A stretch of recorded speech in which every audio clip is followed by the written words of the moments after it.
নমস্কার বন্ধুরা, welcome to আরকে sports. আশা করি তোমরা সবাই সুস্থ ও ভালো আছো। তো এই ভিডিওতে 2 থেকে 3টে আপডেট শেয়ার করা রয়েছে, সেক্ষেত্রে একটু স্কিপ না করে ভিডিওটা শেষ অবধি দেখতে থাকো। তো প্রথম যে খবরটা শেয়ার করব, গতকালই কিন্তু কনফার্ম হয়ে গেছে হুগো বোমস ওড়িশা এফসি দলে যাচ্ছে। হুগো বোমসের জন্য ওড়িশা এফসি দলকে একটা আবেদন করেছিল যাতে করে হুগো বোমসকে ছেড়ে দেয় ওড়িশা এফসি দলে মোহনবাগান দল। তো সেটাতে গ্রিন সিগন্যাল গতকাল দিয়ে দিয়েছে, সবুজ সংকেত দিয়ে দিয়েছে। হ্যাঁ, হুগো বোমসের জন্য 1 কোটি টাকা ট্রান্সফার ফিও কিন্তু পেয়ে যাচ্ছে মোহনবাগান দল। তো মোহনবাগান দলের সাথে হুগো বোমসের কিন্তু আর কোনো রকম সম্পর্ক থাকছেন না, তিনি কিন্তু আগামী মরশুমে ওড়িশা এফসি দলে খেলবে।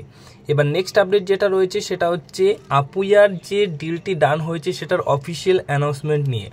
অফিসিয়াল অ্যানাউন্সমেন্টটা কিন্তু গত 24 ঘন্টার মধ্যে হয়ে যাওয়ার কথা ছিল, বাট সেটাতে একটু পরিবর্তন এসছে।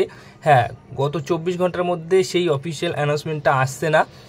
মোহনবাগান দল একটু সময় নিয়ে তার অফিসিয়াল অ্যানাউন্সমেন্টটা করতে চাইছে। হ্যাঁ, 24 ঘন্টার মধ্যে অফিসিয়াল অ্যানাউন্সমেন্ট হবে না, মোহনবাগান দল তার সরকারি ঘোষণাটা একটু সময় নিয়ে করতে চাইছে। তো একটু সময় নিয়ে তারপর তোমরা কিন্তু দেখতেই পারবে যে আপুইয়ার যে অফিসিয়াল অ্যানাউন্সমেন্টটা সেটা কিন্তু করে দিয়েছে মোহনবাগান দল। এবার সবচেয়ে বড় একটা আপডেট তোমাদেরকে শেয়ার করব। গতকাল সন্ধ্যার ভিডিওতে আমি জানিয়েছিলাম যে ছাং থেকে নেবার জন্য মোহনবাগান দল কথাবার্তা বলছে, কোনো রকম অফার করেনি। তো সেখানে আমাকে অনেকেই কমেন্ট বক্সে ভরিয়ে দিয়েছো কমেন্ট করে যে তুমি কিছু জানো না, মোহনবাগান দল তাকে নাকি 30 কোটি টাকার অফার করে দিয়েছে। তো যেখান থেকেই খবরটা প্রথমত দেওয়া হয় তারা এরকম অনেক খবর দেয়, কিন্তু তেমন একটা সত্যতা থাকে না। তো এটাও আমি জানতাম যে কোনো রকম সত্যতা নেই। 30 কোটি টাকা একটা প্লেয়ারকে 5 বছরের চুক্তিতে অফার করেছে, এটা মানে হয়তো সম্ভব, কিন্তু এখনই সেটা সম্ভব নয়। আর লালেংজোলা ছাং থেকে মোহনবাগান দল নিতে চাইলেও মুম্বাই সিটি এফসি দল তাকে ছাড়তে নারাজ, সেটা কিন্তু গতকালের ভিডিওতে আমি বারবার বলেছি, তোমরা দেখে নিতে পারো। তো সেটা নিয়ে আরও একটা বড় সোর্স কিন্তু কনফার্ম করেছে।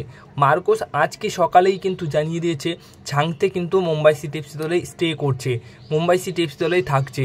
তো তোমরা অনেকেই বলছিলে যে মুম্বাই সিটি এফসি দল থেকে ছাং থেকেও নিয়ে নেবে। তো গতকাল সেটাও আমি বলেছিলাম যে হ্যাঁ, নেবার জন্য কথাবার্তা বলছে, কিন্তু মুম্বাই সিটি এফসি দল ছাড়ছে না। তো সেটার প্রমাণ কিন্তু আরও একবার তোমাদেরকে দিলাম যে মুম্বাই সিটি এফসি দলেই কিন্তু ছাংতে থাকছে আপাতত। আগামী দিনে নেবার মতো পরিস্থিতি আসলে অবশ্যই মোহনবাগান দল নিয়ে নেবে। আর ছাং থেকে এখনই নেওয়ার প্রয়োজন আমার মনে হয় নেই, কারণ ছাংতের ওই পজিশনে অনেক প্লেয়ার আছে মোহনবাগান দলে খেলতে পারে। তো এখনই দরকার নেই এত টাকা তার উপর খরচা করে, যেটা দরকার ছিল সেটা পেয়ে গেছে মোহনবাগান দল, এটাই কিন্তু বিশাল বড় একটা সাইনিং।